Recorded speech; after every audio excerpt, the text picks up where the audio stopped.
대표님을 만났잖아요. 이그샘플? 환자가 왔다고 해볼게요. 그래서 네. 어떤 환자가 와서 치료를 열심히 했는데 잘 안 됐어요. 만족스럽지 않았어요.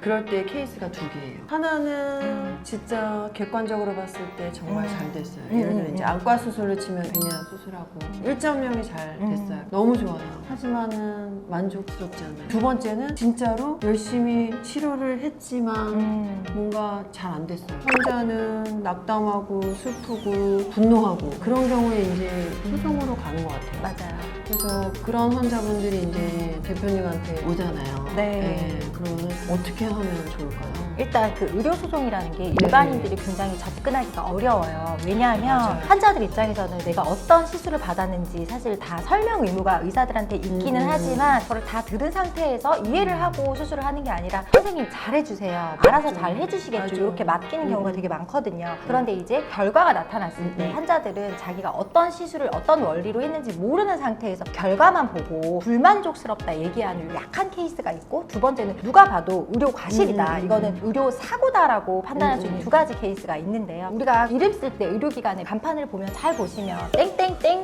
피부과라고 적힌 데가 있고 땡땡땡 의원 진료과목 피부과 이렇게 적힌 데가 있어요. 네네. 그런데 판사님들도 사실 이 둘의 차이를 잘 모르시는 분들이 정말 많으세요. 저는 사실 집에 가족들이 의사가 워낙 많다 보니까 네네. 전문의와 비전문의의 차이가 있는데, 자기가 피부과 전문의일 때만 땡땡 피부과라고 쓸 수 있고요. 전문의가 아니면 뭐뭐 의원 진료 과목 피부과라고 쓸 네네. 수밖에 없어요. 판사님들도 이걸 모르는 상태에서 소송을 감당해서 판결을 하는 경우가 많단 말이에요. 그런데 하물며 일반인들이 자기를 진료한 의사를 상대로 의료사고임을 주장을 해서 입증하기가 쉽지가 않은 거죠. 첫 번째 케이스 같은 경우에 예를 들어서 이게 약간 애매하다. 시력이 1.0, 0.8로 결과치는 도달을 했는데 네네. 나는 뭔가 뿌연 것 같고 나는 네네. 뭔가 좀 불만족스럽고 네네. 너무 불편하다. 이런 환자의 불만족에 네네. 의한 네. 이런 경우에는 사실은 해당 의사한테 충분히 상황을 설명을 하고 두 분이서 해결을 보시는 게 가장 좋습니다. 소송으로 가더라도 네네. 이기가 쉽지가 네. 않고요. 그래서 사후에 일이 발생하기 전에 그 의사와 의료 계약을 맺기 전에 내가 어떤 부분을 원하고 있고 자신이 원하는 것의 원틀을 사실 분명히 아셔야 돼요. 저도 이제 상담을 하다 보면 의뢰인들이 오시면 예를 들어 어떤 강간 피해자가 있고 어떤 강간 피해자가 있을 때 모두가 원하는 게 동일하지 않아요. 이 강간 피해자는 자기는 정말 돈으로 위자를 받고 싶다. 왜냐하면 내가 이 강간 피해로 인해서 내가 회사도 그만뒀고 나는 정신과 치료도 받고 있고 계속 치료를 받는데 이 치료비 같은 거를 돈으로 보전을 받고 싶다.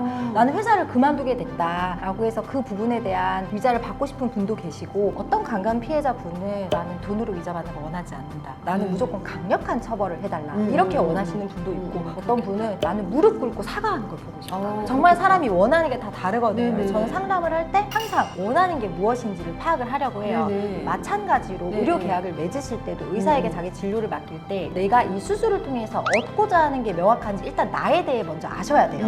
내가 이 라식 수술을 통해서 얻고자 하는 게 밤에는 나중에 10년 후에 뿌얘지더라도 나는 일단 지금 현재는 밝았으면 좋겠다인지, 나는 완전히 너무 깨끗하게 세상을 보고 싶은 것인지, 아니면 나는 적당히 보면서 오래 유지되고 싶은 것인지 자기가 원하는 걸 먼저 파악을 하고 의사에게 요구를 했을 때 나중에 불만족이 생기더라도 이 부분에 대해서 조정을 하기가 쉬워요. 그래서 첫 번째인 경우에는 주관적 불만족인 경우에는 환자는 어쨌든 의료 서비스를 제공을 받기 때문에 이 부분에 대해서 의사랑 충분히 논의를 하시는 게 좋고, 제가 봤을 때 뭐 우리 권영호 원장님이나 대부분의 의사 선생님도 자기가 의사이기도 하지만 또 누군가의 환자이기도 하잖아요. 다른 과에서는. 그래서 그쵸. 대부분은 그 부분을 이해하시고 합의를 하시고 중재를 많이 하시는 걸로 알고 있어요. 혹시 안 되시면 그때 이제 저희 사무실 찾아오시고요. 대부분 될 것이라고 생각을 하고, 이제 두 번째, 사실 누가 봐도 의료사고의 경우가 문제인데요. 이때는 사실 의사도 한 채의 양보가 없고 환자도 한 채의 양보가 없어요. 의료사고가 발생했다는 사실은 사실 다툼이 없어요. 예를 들어서 뭐 이건 극단적인 얘기긴 하지만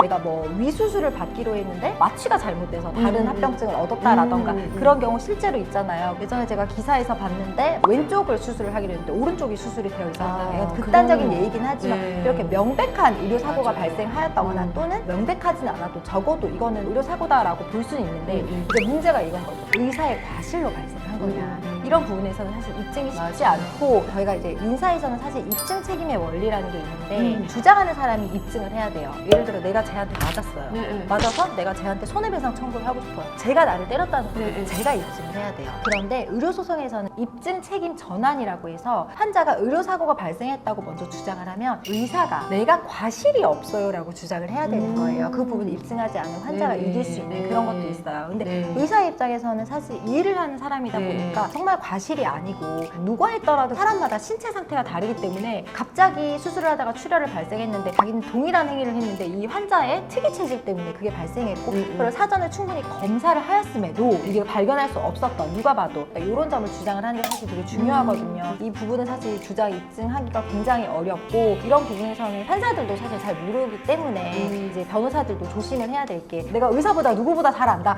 백날 얘기해봤자 환자들도 진료 과목 피부과와 이제 피부과의 차이를 몰라요. 그런 상황에서 뭐 의사들의 용어로 100번 얘기해도 사실 잘 못 알아들을 수도 있거든요. 환자들이 어떤 언어로 얘기했을 때 이 어려운 의료소송을 이해시킬 수 있을까라는 식의 생각을 좀 많이 했으면 좋겠어요. 왜냐면 저 같은 경우에 사실 과학고도 나왔고 카이스트도 진학을 했었기 때문에 아무래도 이과 쪽에 좀 가깝고 사실 그래서 제가 민사를 담당할 때 의료소송이 오면 저한테 쏠리는 경향이 있었거든요. 아무래도 제가 이해도가 빠르기 때문에 공학 쪽이나 자동차 지적재산권 디자인 도용한 사건이라던가 이러면 이제 저한테 사건 오면 이제 저희 부장님도 좋아하시는 거예요. 아무래도 이과니까 어떤 부분에서 지적재산권이 문제가 된다 또는 의료소송 왔다 이러면 저한테 다 던져요. 제가 그때 이제 의료소송을 좀 많이 담당을 했었기 때문에 판결을 하면서 저희 판사님들을 대상으로 의료소송 판례 연구회를 한번 제가 발제를 했었는데 역시나 그때도 판사님들이 너무 신기해하시는 거예요. 의무기록 사본을 보는 법을 저희 언니들한테 배워가지고 얘기를 했는데 그거를 잘 모르시고 감정이 왔을 때 이걸 다 믿어야 되냐 국립의료원 같은 데서 감정을 많이 보내는데 그런 것도 잘 모르셔서 제가 상세히 설명을 드렸더니 좀 다들 속이 시원해 하시더라고요. 그래서 의료소송이 생기면 판사도 이 부분에 대한 이해도가 좀 부족하다는 거를 충분히 인지한 상태에서 변호사가 어떻게 의사의 입장을 의학적 용어를 잘 설명할 것인가 이게 제가 볼 땐 포인트인 것 같고요.